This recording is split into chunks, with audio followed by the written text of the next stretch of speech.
Boom! Ethereal synchronicity 444. esync444.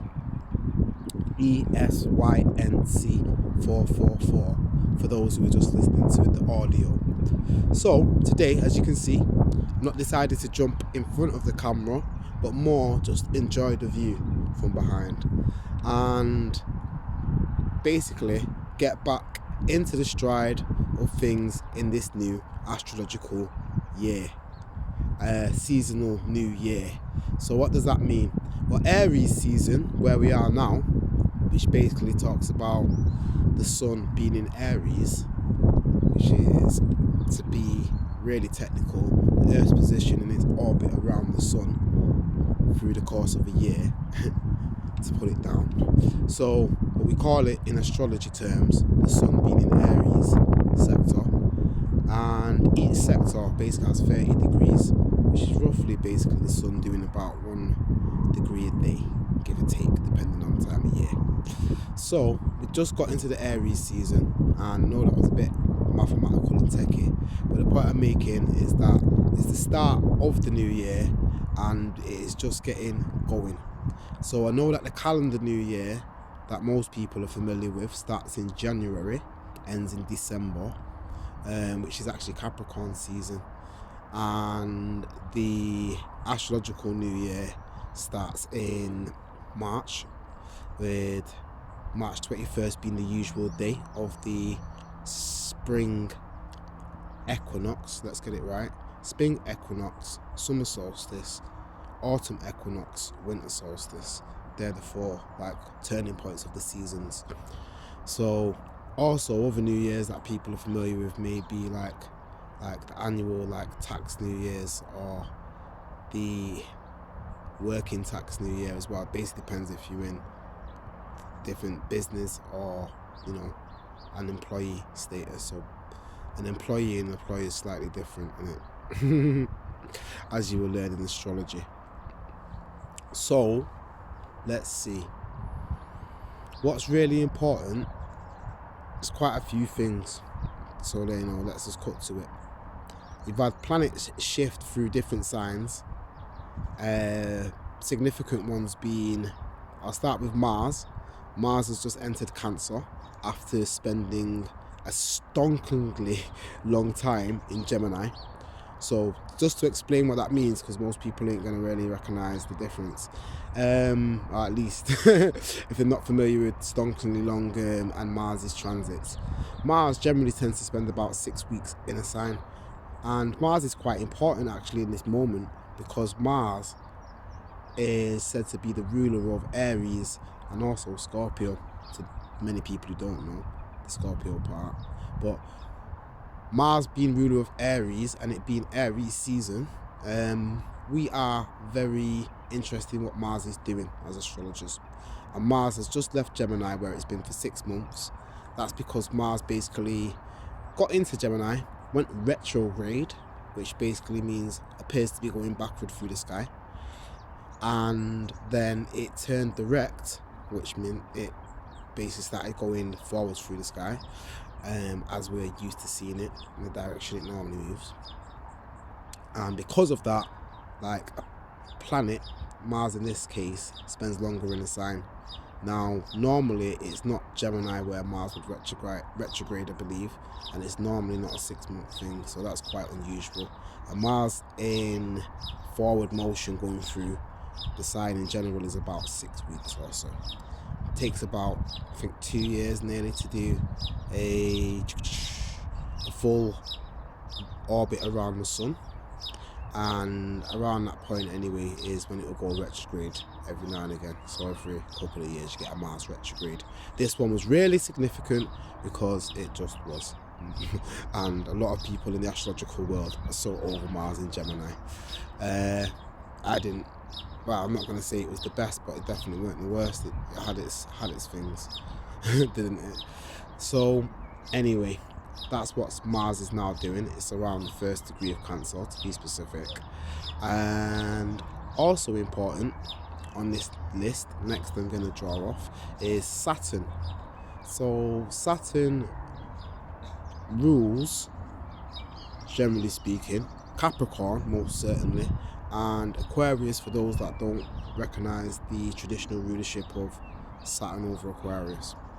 So Saturn's quite important, and the reason why I've even mentioned the rulerships as well there is because when a planet is somewhere where it's rules, where it's at home, where it's the boss, it acts like it's in charge and, you know, has a bit more power. It's just like being at your own house compared to being anywhere else. So Saturn is basically, just to give you a little picture on this, little background, Saturn has been in Capricorn previous to being in Aquarius. Saturn spends about 2.5 roughly years in the sign, 2.5, 3 years. I say 2.5, and that means it spent basically the last 5 years at home, as I see it. So Saturn's been at its gaff and its other gaff. Saturn's a boss like that. And I just love how I put these things. But yeah, Saturn being at home in Capricorn and Aquarius has basically been pretty dominant and had significant effects on Capricorn elements, Aquarius elements of the functions, which basically do with higher order, I'm going to say, really, you know, because if you look at a zodiac wheel, Capricorn tends to be, represents the top area of the chart. If you think about it in the relationships of the houses, people that know a little bit more about astrology in the houses. But 12 houses, 12 signs, and we tend to connect Capricorn as the 10th sign to the 10th house. So Aquarius is following Capricorn and would be the 11th sign, and that would be next door and is also high up on the chart within that circle. So this means, well, it kind of represents what it means. Things at the top of the chart are quite powerful, or can be powerful, or can be seen, visible at least. Definitely have to say that. So Saturn has had a good old time doing what Saturn does, which just to say, it's not all bad. People think Saturn is not good for you, or it brings hardship, which it does. I'm not gonna lie. It doesn't give any free meals if you want to talk about what Saturn is on. But what it does, it brings some rigor and discipline. It's like karma. Like, you will kind of like reap your rewards for your hard work and your endeavors with Saturn. Like, if you are diligent in putting your nose to the grindstone. Finding all these terms and sayings just coming off the tip of my tongue.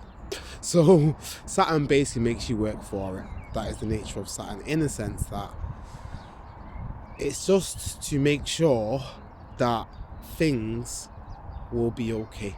I think that's one way to basically kind of pin Capricorn, as although they seem to be a bit on the worrisome side, they're really a bit on the mean side, basically, because Saturn is considered a mean planet and don't mess about. Like, I've got to be serious, Saturn does not mess about, not one bit. Doesn't tend to. It lets you know what it's about. Reason why I'm actually like labouring on that, labour, there you go, Saturn makes you labour on things, is that it tends to show up in a physical manifestation. Capricorn is an earth sign, and that has strong connections to manifesting things on the material plane. Aquarius is kind of the future thinking sign, like the results of one sign basically from what it succeeded, and that kind of basically means like the function of each neighbor is to, you know, learn from the last one and be different to the last one and put something else into the puzzle, into the spectrum. So it's interesting because Capricorn and Aquarius, just to let people know, are the only signs that are next door to each other and ruled by the same planet. The closest two after that are Jupiter's Sagittarius and Pisces, and then it breaks down with Mars for Aries and Scorpio, as I may have mentioned, and then Venus will look after Libra and Taurus, and then you've got the Mercury actually looking after Virgo and Gemini, then you've got the Sun looking after Leo, the Moon looking after Cancer, and yeah, that covers the zodiac. That's the traditional rulerships. But yeah, this Capricorn and Aquarius being next door to each other, being the anomaly that Saturn is basically, like I said, had a dominance. So I say that to say this: Saturn's influence in Pisces, though obviously may be noticeable to some extent, especially for Pisces, Virgo, Gemini and Sagittarius, Saturn will not have the same dominance, I believe, it has had for the last 5 years. Doesn't mean that Saturn won't be Saturn doing what Saturn does, but just because it's in Pisces now, it will probably operate, slightly differently. I'm gonna say that just to simplify that. But let's go back. So Mars in Cancer, Saturn in Pisces, and then I was going to move to Pluto in Aquarius, but I'll just cover the Mars affecting Cancer. So Mars, like, I take it as a given a lot of times that people know more than anything kind of what Mars does, but just for those that don't, it deals with drive, passion, leadership. I did actually mention like getting there and like initiating at the beginning of the video, actually, with the emergency services part.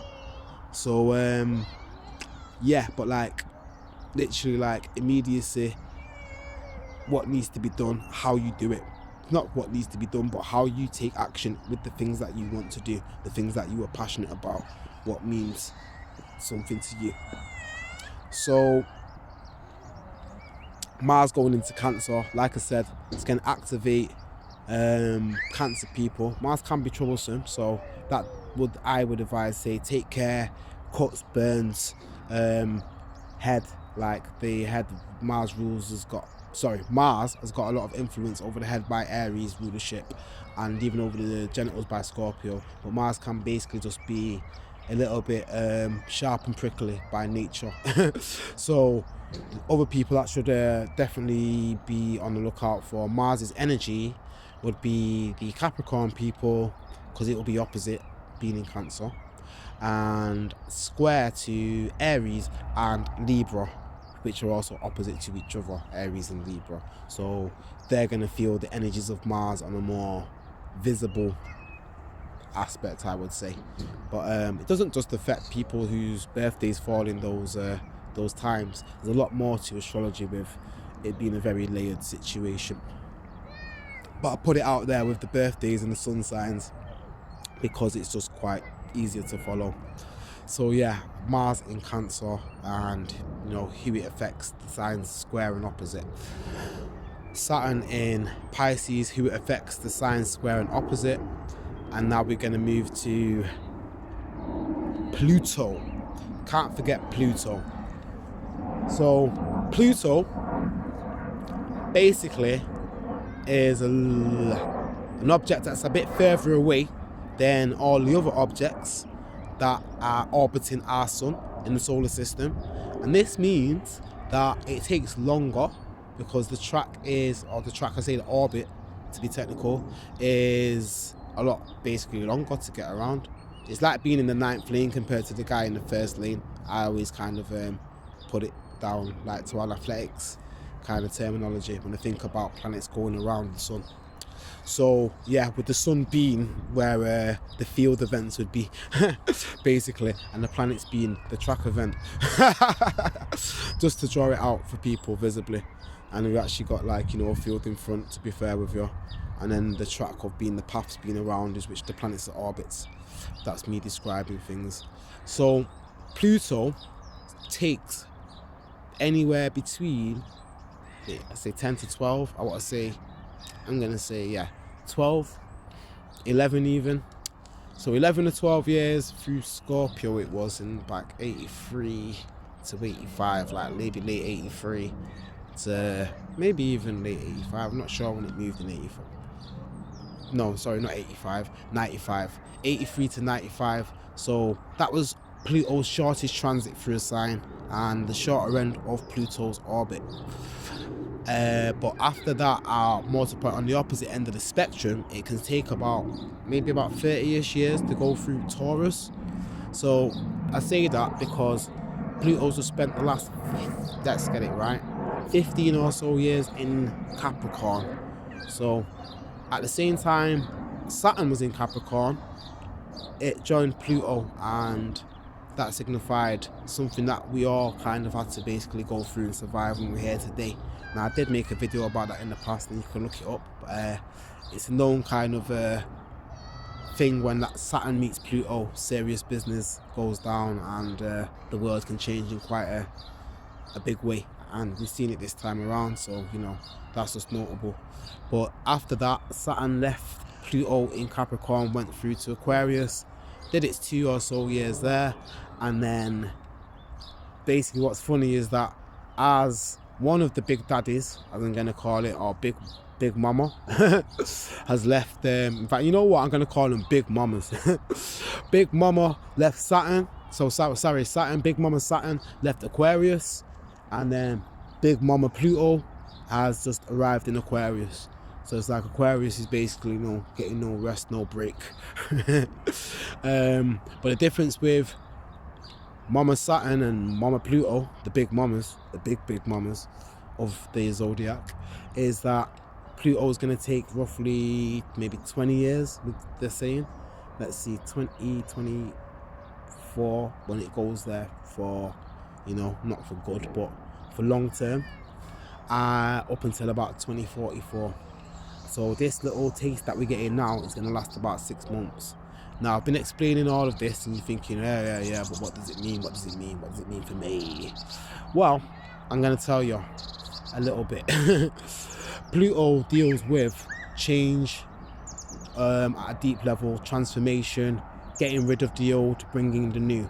Yeah, it's kind of a bit like, I don't know, like, let's just look at what happened through or from like late 2019, 2020, call it, to up until what, 2021, that situation.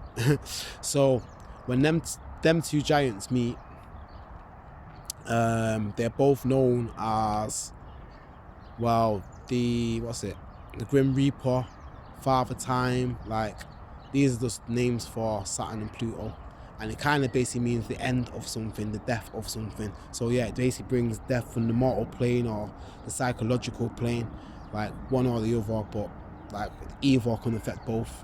So the death of things and things having to change permanently and forever, yeah, that does happen.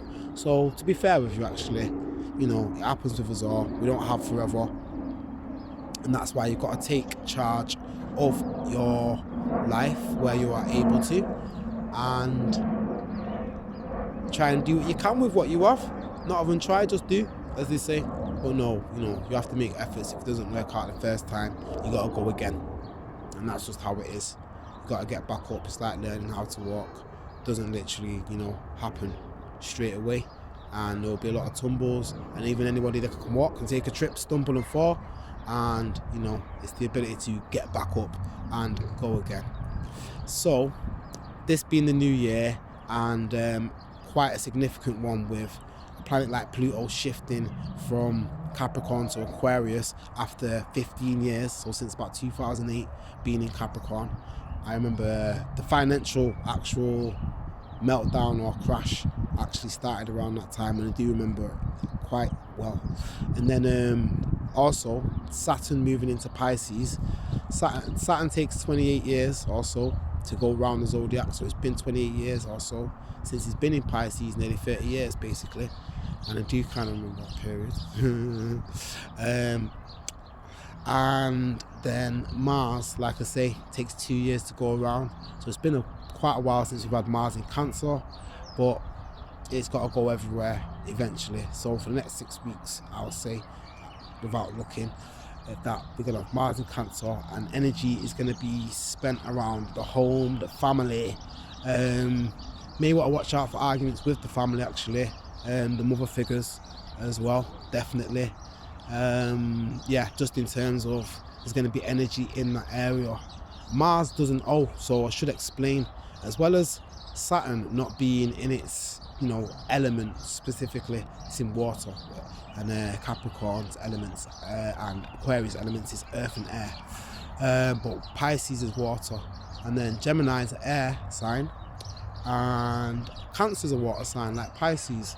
So Mars is also going to a water sign, and the point I'm making with this is Mars is also in a sign where it's not most comfortable, where it likes to be.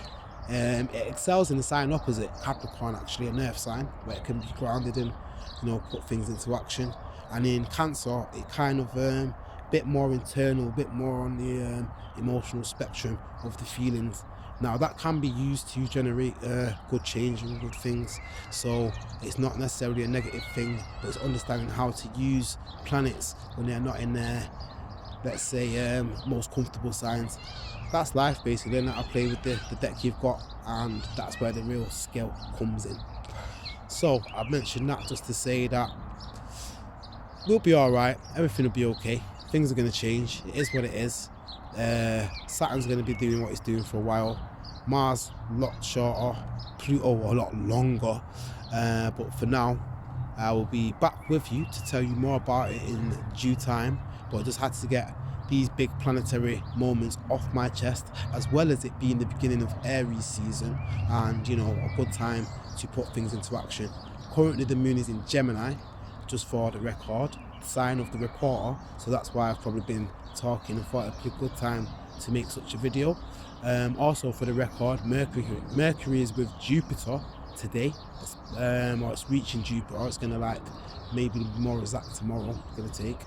And this being the case, Mercury deals with words and language, and Jupiter deals with teaching and philosophy and long distance, both short distance and long distance, basically. So Mercury's like recognized for short distance and Jupiter for short distance, sorry, long distance. Getting my words mixed up. A lot of words I'm saying, because basically what I'm trying to get across there is that Jupiter deals with increase and maximizing in things being a lot.